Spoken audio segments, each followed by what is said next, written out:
ಮೊದಲನೇದಾಗಿ ನಾನು ಹಾಸನದವಳು. ಸೊ ಹಾಗಾಗಿ ಹಾಸನಾಂಬೆ ದರ್ಶನ ಏನು ಹೊಸದಲ್ಲ. ನಾನು ಚಿಕ್ಕ ಹುಡುಗಿಯಿಂದ ನನಗೆ ಬಂದಿರೋದು ಜ್ಞಾಪಕ ಇದೆ. ತುಂಬಾ ಸಿಂಪಲ್ ಆಗಿದ್ದಾಗಿಂದ ಇವಾಗಿನವರೆಗೂ ಅಂದ್ರೆ ಇದ್ರ ಬೆಳವಣಿಗೆ ನೋಡಿದ್ರೆ ಬಹಳಷ್ಟು ಖುಷಿ ಆಗುತ್ತೆ. ಬಹಳಷ್ಟು ಜನರಿಗೆ ನಂಬಿಕೆ ಇದೆ.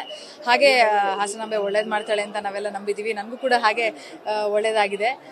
ಇವತ್ತು ನಾಗಣ್ಣ ಅವರ ಸಹಾಯದಿಂದ, ಯಾಕಂದ್ರೆ ಸಿಕ್ಕಾಪಟ್ಟೆ ರಶ್ ಇದೆ, ಎಲ್ರಿಗೂ ಗೊತ್ತು, ಸಿಕ್ಕಾಪಟ್ಟೆ ಜನ ಇದ್ದಾರೆ. ಸೊ ನಾನು ನನ್ನ ಮಗಳನ್ನ ಮನೇಲಿ ಬಿಟ್ಟು ದರ್ಶನ ಮಾಡೋಕ್ಕೋಸ್ಕರ ಬಂದಿದ್ದೀನಿ. ಬಹಳ ಖುಷಿ ಆಯ್ತು. ನನ್ನ ಹುಟ್ಟೂರು, ಹೆಮ್ಮೆ ಆಗುತ್ತೆ, ಖುಷಿ ಆಗುತ್ತೆ ಸರ್. ಅದ್ಭುತವಾಗಿದೆ. ಅದು ಕ್ರೆಡಿಟ್ ಇವ್ರಿಗೆ ಕೊಡಬೇಕು. ಬಹಳಷ್ಟು ಕೆಲಸಗಳಲ್ಲಿ ಇವರು ನಾಗಣ್ಣ ಅವರು ಭಾಗಿಯಾಗಿದ್ದಾರೆ. ತುಂಬಾ ಅದ್ದೂರಿಯಾಗಿ ನಡೆದಿದೆ. ಕೃಷ್ಣ ಬೈರೇಗೌಡರು ತುಂಬಾ ಚೆನ್ನಾಗಿ ಉಸ್ತುವಾರಿ ತಗೊಂಡು ಚೆನ್ನಾಗಿ ಮಾಡಿದ್ದಾರೆ. ಯಾಕಂದ್ರೆ ಇದೊಂದು ಹಬ್ಬದ ವಾತಾವರಣದಲ್ಲಿ ಒಂದು ದರ್ಶನ ಮಾಡಿದ್ರೆ ತುಂಬಾ ಒಳ್ಳೇದು ಅನ್ನೋ ಒಂದು ನಂಬಿಕೆ ಕೂಡ ಇದೆ ಎಲ್ಲರಿಗೂ. ಸೊ ಹಾಗಾಗಿ ತುಂಬಾ ಖುಷಿ ಆಗ್ತಿದೆ. ಎಷ್ಟು 28 ಹತ್ತತ್ರ 30 ಲಕ್ಷದವರೆಗೂ ಎಲ್ಲಾ ಕಡೆಯಿಂದ ಇಡೀ ಕರ್ನಾಟಕದಾದ್ಯಂತ ಜನ ಬಂದಿರೋದು ಬಹಳ ಖುಷಿ ಸರ್.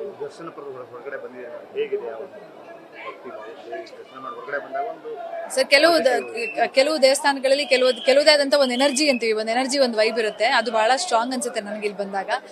ಸೊ ಹಾಗಾಗಿ ತುಂಬಾ ಖುಷಿ ಆಯ್ತು ನನಗೆ. ಎಲ್ರಿಗೂ ಒಳ್ಳೆದಾಗಿ.